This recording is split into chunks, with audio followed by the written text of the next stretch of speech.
L'île des chats, Explore and Draw, présentation critique, c'est parti!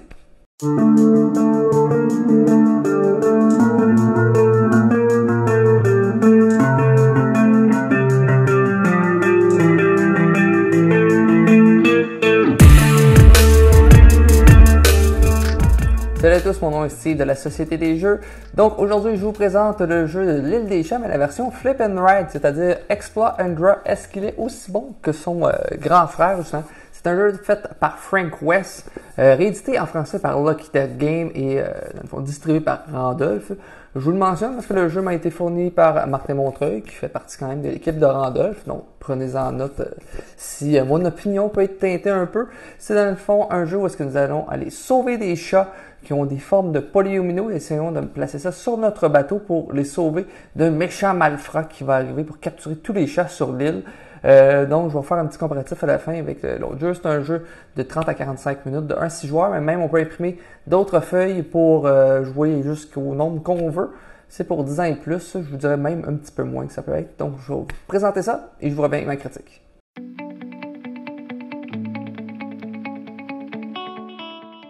Donc, pour la présentation des règles de Explore and Draw de l'île des chats, prenez note que vous allez prendre un plateau, une petite feuille justement plastifiée que vous allez mettre devant vous. Il y en a des différents, pas des grosses différences, les pièces sont toutes identiques.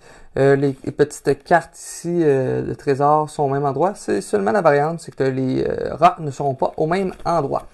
Vous en choisissez un, que vous le placez d'un côté ou de l'autre, c'est ça, sont identiques. Vous allez prendre une petite carte plastifiée, c'est pour les traditions que vous allez faire. Ensuite, vous mettez la pile des cartes chats, la pile des cartes traditions, vous préparez vos crayons, vous mettez le marqueur de tour sur le 7. Vous réalisez dans le fond un petit tableau ici avec justement des cartes tradition que vous allez mettre à ces endroits-là et les cartes chats à ces endroits-là. Chaque ronde, justement, ça va être la même disposition pour ces cartes-ci. Donc, ensuite, on va les révéler. Donc, votre tour ensuite va se dérouler.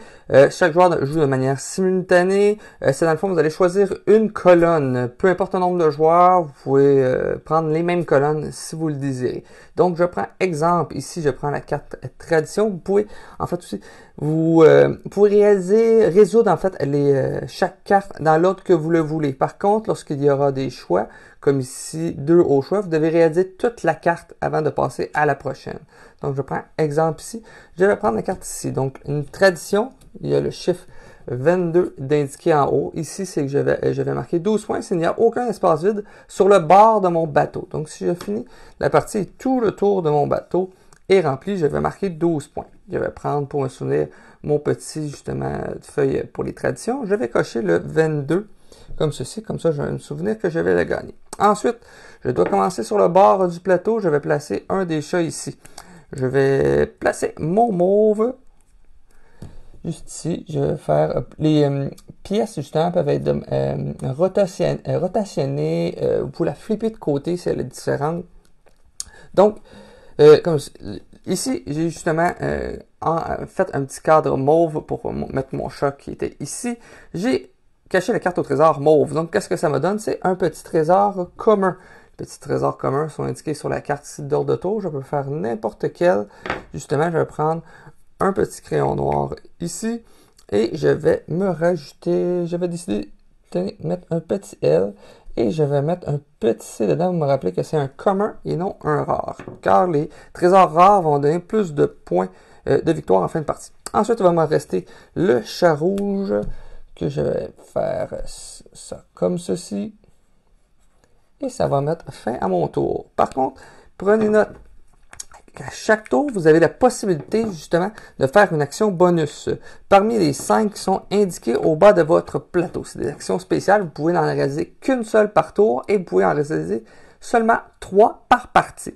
Les actions qui pourraient être choisies, c'est choisir une carte supplémentaire dans une autre colonne.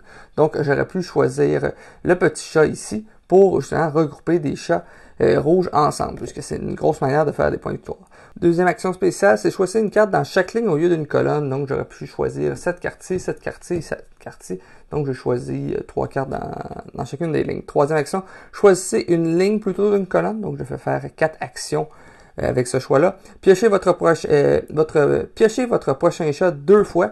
Donc, lorsque j'ai choisi ce chat ici ou celui-ci, j'aurais pu mettre une deuxième fois sur mon bateau. Et finalement, piochez votre prochain trésor 2 fois. Donc, si j'avais pris ça ici, j'aurais pu le réaliser 2 fois. Donc, on succède les tours. Ensuite, à la fin d'une ronde, dans le fond, où est-ce qu'on a fait notre action d'une colonne ou une action spéciale en plus qui va se réaliser. En fait, quand je vous dis réaliser une action spéciale, vous ne faites pas ça et ça. C'est juste que ça modifie justement votre sélection. Une fois qu'on a fait ça, on met toutes les cartes justement de côté et ensuite on fait un nouveau plateau. Je vous rappelle, carte tradition dans ces dispositions-là, les cartes chat dans les autres. Lorsque nous arrivons justement à la petite main, on va faire un décompte de points de fin de partie. Je vais vous présenter de qu'est-ce qu'aurait l'air un plateau de fin de partie. Petite note que j'ai oublié de vous parler, lorsqu'il y a des Orcshaks, c'est les petits chats comme ça, vous allez les déplacer, mais vous allez décider la couleur qu'il va y avoir. Donc maintenant, dans le fond, au scoring final, on va regarder chaque famille. Chaque lot de famille va nous donner des points en fonction d'où est-ce qu'ils sont reliés, comme ici. La famille bleue, j'ai un regroupement, le plus gros est de 1, donc ça me donne 0 points. Les verts, j'en ai 1, 2, 3, mon plus gros, donc ça me fait 8 points. Ensuite, la famille orange, j'en ai 1, 2, 3, 4, ça me donne 11 points. La famille mauve, j'en ai seulement, ils sont même pas reliés en fait, donc j'en ai seulement qu'un, donc ça fait 0. La famille rouge, j'en ai 1, 2, 3, 4, donc ça me fait 11 points. Ensuite, les trésors rares, j'en ai 1, 2 et 3, 3 points pour chaque, donc 9 points. Les traditions. J'ai misé cette partie-là un petit peu plus sur les traditions. Dans le fond, je vais vous les dire au lieu de vous les montrer. J'ai 1 point par trésor commun sur mon bateau. Comme on peut voir, j'en ai 1, 2, 3, 4, 5 et 6. C'est ceux avec des C. Donc, je fais un petit 6 points avec celui-ci. Ma deuxième, j'ai 9 points si un chat est en contact avec exactement 5 trésors. J'ai mon bleu ici qui a 1, 2, 3, 4, 5. Donc, je marque un 9 points additionnel. J'ai 12 points si les cabines avec les perroquets sont pleines. Donc, c'est celle dans l'avant et celle justement toute dans l'arrière, ce qui est le cas. Donc, je fais 12 points. Je fais 12 points s'il n'y a aucun espace vide sur le bord de mon bateau. Comme vous pouvez voir, j'ai rempli ça aussi. Donc, un autre 12 points. Et finalement, 12 points si vous avez exactement 3 trésors rares et 6 communs. J'ai 1, 2, 3, 4, 5 et 6 communs et 1, 2, 3 donc rares, donc un autre 12 points. Les rats sont visibles, il y en a 1, 2, 3, 4, 5, 6 et c'est moins 1 point par rat visible, donc moins 6. Et les cabines qui ne sont pas remplies, c'est les petits symboles ici, il y a les perroquets, les lunes, si la lune est pleine, il y a seulement dans le fond la pomme ici qui n'est pas pleine, donc ça fait moins 5. Et finalement, pour un décompte final de 79 points, dans le fond, pour cette partie. Donc, je vous reviens, dans le fond, avec le mode saut pour vous montrer de quoi ça a l'air un peu. Donc, le mode saut est assez simple. Votre partie va se dérouler de la même manière, sauf qu'il y aura des petites cartes, justement, couleurs solo et des petites traditions. Dans le fond, au début de la partie, vous allez tourner une de ces cartes-là. Ce que ça va indiquer, c'est votre sœur, qui est l'automa, dans le fond, qui est contre vous. C'est pas un automa, c'est qui vont réaliser un score en fonction de ce que vous faites. Dans le fond, chaque chat que vous avez de mauve sur votre bateau en fin de partie va valoir 5 points. Lorsqu'on passe à la prochaine ronde, on va tourner une nouvelle carte. Donc, les chats bleus vont lui valoir 4 points. L'autre ronde, les rouges vont lui valoir 3 points, 2 points et 1 point. Ça, on score ça à la fin de la partie. Pour une partie facile, dans le fond, vous mettez ces traditions-là comme ceci. On en rajoute une pour augmenter le niveau de difficulté. Ça pourrait être comme indiqué ici. 2 points par chat dans la plus grande famille. Donc, si vous avez intérêt à en faire une grosse, donc si vous en avez 6, ça vous donne 20 points. Mais ça donnerait 12 points justement à l'automa. Donc, 10 points si vous avez 8 trésors au moins. Donc, si vous accumulez pas 8 trésors, ça va lui donner des points. Ici, 5 points pour chaque couleur dans laquelle vous n'avez aucun chat en contact avec un rat visible. Donc, ça peut être assez difficile. Donc, ça donne un petit puzzle assez intéressant pour le solo. Ça se joue relativement rapidement également.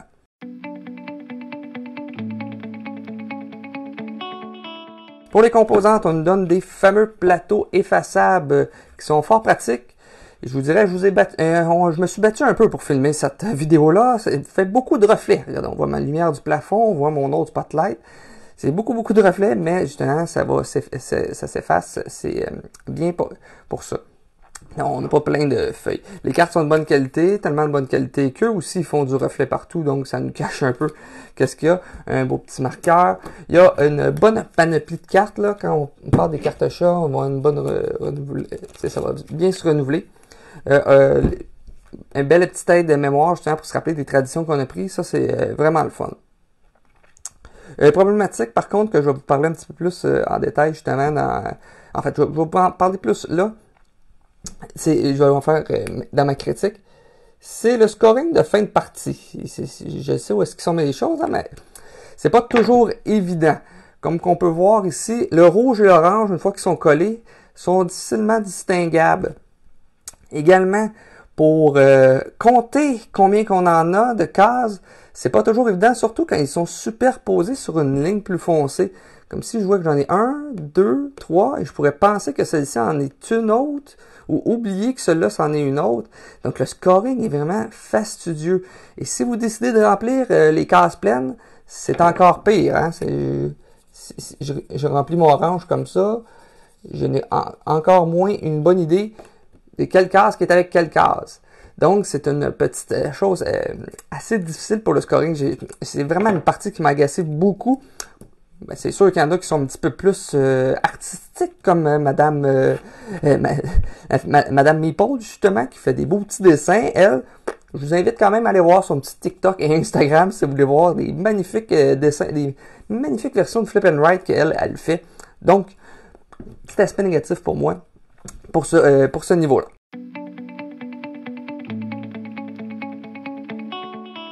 Donc voilà, c'était la présentation de Explore and Draw, la version Flip and Write de l'île des chats. Elle mentionne que les crayons de couleur, ça vient dans la boîte de base, donc tenez-vous-en pour dire, c'est pas comme un petit peu un cartographeur qui aurait bénéficié d'avoir ça pour une meilleure visibilité sur le plateau. Sinon, ma critique en 8 points.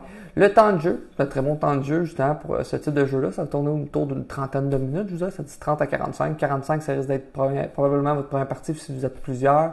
Sinon, ça va tourner autour du 30 minutes, même voire une vingtaine de minutes, 15 minutes si vous jouez en solo. Donc, un excellent temps de jeu pour ce genre de jeu.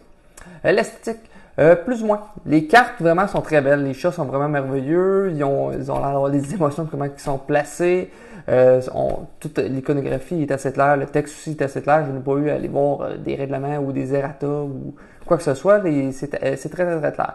Le moins, c'est pour le plateau. À la fin du jeu, c'est un petit peu pêle-mêle, ça n'a rien de très très excitant. Que l'île des chats, justement, avec ses belles tuiles, on voit bien sûr ces chats sur le plateau. Donc, esthétique assez plus ou moins, je vous dirais. Facilité de jouer, je donne un plus ou moins. Pourquoi plus ou moins?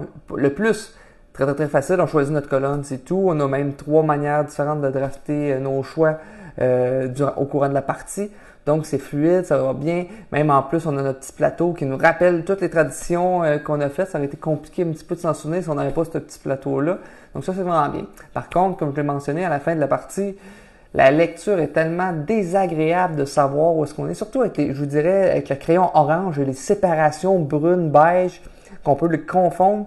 Et aussi, peut-être le rouge et l'orange lorsqu'on contourne une des tuiles avec d'autres couleurs. Donc, ça devient mêlant à savoir, j'ai combien de chats. Donc, la version, justement, a ses limites avec un crayon comparativement à la version Tetris avec des belles petites tuiles du jeu d'origine. Stratégie, je vous dirais que c'est quand même bien stratégiquement. C'est un classique placement de Polomino, mais la variabilité, justement, des traditions qu'on a en jeu va un peu dicter qu'est-ce qu'on va faire. Aussi, on peut laisser faire les traditions et tout simplement regrouper le plus de familles parce que c'est qu'est-ce qui donne vraiment beaucoup de points. Mais comme vous avez vu dans la partie que je me suis simulé justement, puis j'ai vraiment joué une partie là, pour présenter ce qu'on a fait une partie, les traditions donnent vraiment beaucoup de points. Je pense que c'est quasiment une des meilleures parties que j'ai faites. Et pourtant, j'ai fait plusieurs groupes de familles qui étaient plus ou moins payantes. Normalement, je me ramasse toujours avec une famille de 5 ou 6 chats. Et là, ici, ma plus grosse avait 4. Donc, les stratégies peuvent vraiment un petit peu aller partout. Donc, c'est quand même bien. Mécanique. Pour moi, c'est un moins. Mécaniquement, je trouvais ça un peu ennuyant. Il n'y a aucune interaction dans ce jeu-là. C'est incroyable. J'ai l'impression de regarder du monde jouer solo tout le tour de la table. J'aurais aimé ça une petite variante, justement, que ça soit plus intéressant à plusieurs, mais j'ai vraiment l'impression que je regardais les autres jouer, puis c'est tout. Donc, mécaniquement, je trouvais ça ennuyant. C'est facile le placement de tuiles. Mais en plus, on dessine, des fois, si on veut changer de décision, on va effacer les lignes, on va effacer d'autres choses. Donc, c'est pas très... j'ai pas vraiment aimé ça mécaniquement. Immersion, on passera pas 10 000 heures là-dessus. Là. C'est un jeu vraiment abstrait de placement de polynomiaux. Il n'y a pas vraiment de thème là-dedans. Rejouabilité, plus ou moins, je vous dirais, oui, il y a beaucoup de traditions, beaucoup de cartes différentes, mais comme je vous dis, c'est mécaniquement redondant. On va souvent faire la même chose. Ce que mes adversaires font influenceront aucunement ma partie. Donc, que je joue avec Vincent, avec Jacques ou avec Magnin, ma partie va rester toujours la même. En solo, par contre, c'est très bien. C'est un beau puzzle de savoir, parce qu'avec les cartes qu'on voit, on va essayer, ça va nous mettre des restrictions, des bâtons dans les roues dans nos choix, donc on va se restreindre sur certaines choses pour pas donner trop de points à l'automa. C'est fluide, c'est rapide, ça se place sur une petite table, dans le fond, si vous êtes en camping, s'il n'y a pas trop de vent, bien sûr, parce qu'il y a les cartes, ça joue très bien, donc le solo, c'est un point positif. Donc, sur 8, qu'est-ce que ça donne? Ça donne un 4.5 sur 8. C'est acceptable pour un flip and write. Je suis pas un grand fan des flip and write, je vais vous avouer. Ce qui va expliquer ma note que je vais lui donner d'un 6 sur 10, je vous dirais. Un petit peu... Le scoring de points était tellement... Je trouve ça tellement fatigant, justement, comment organiser ça. Il faut vraiment mettre du temps sur nos dessins, comme je vous ai montré avec Madame Meeple, qui faisait des beaux dessins avec ça, avec une ligne noire autour. Mais j'ai vraiment accroché là-dessus. Peut-être que le fait que j'ai déjà l'île des chats. Au début, quand je lisais les règles, je m'étais dit, mon Dieu, c'est une petite boîte, puis ça va me redonner le feeling de l'île des chats. Mais l'île des chats n'est pas remplacée. Pour moi, l'île des chats, c'est un 8 sur 10. C'est un excellent jeu de polyomino avec du draft vraiment intéressant. Mais justement, peut-être que le fait que je connais l'île des chats, je m'attendais à plus du jeu qui me l'a fait baisser. Donc, ça tombe dans la catégorie des jeux que je ne garderai pas, que je ne voudrais pas garder, mais que je pourrais accepter à certains moments de le jouer sans problème. En bas de 6, c'est des jeux que je ne voudrais plus vraiment rejouer. Mais donc ici, c'est un jeu que je pourrais rejouer, mais que je ne verrais pas trop l'intérêt d'y aller. Donc, si vous avez aimé cette vidéo, laissez-moi un like, abonnez-vous à la chaîne. Dites-moi, vous, votre flip and write favori, c'est lequel? Pour moi, c'est Trail of Tucana. C'est un petit jeu justement de contourne des cartes et on va décider à plusieurs endroits de faire un long chemin qui va déclencher plein de combos. Ce que j'aime dans les jeux de flip and write, ce que je n'ai pas ressenti non plus dans le Explore and Draw et non plus dans Cartographeur, que j'ai pas trippé non plus. Mais vous, quel est votre favori dans cette catégorie-là? Sinon, on se revoit sur les réseaux sociaux, sur Facebook et Instagram, autant de la Société des Jeux ou sur mon compte personnel, le Temple du Meeple. Sinon, on se revoit dans une prochaine vidéo. Ciao!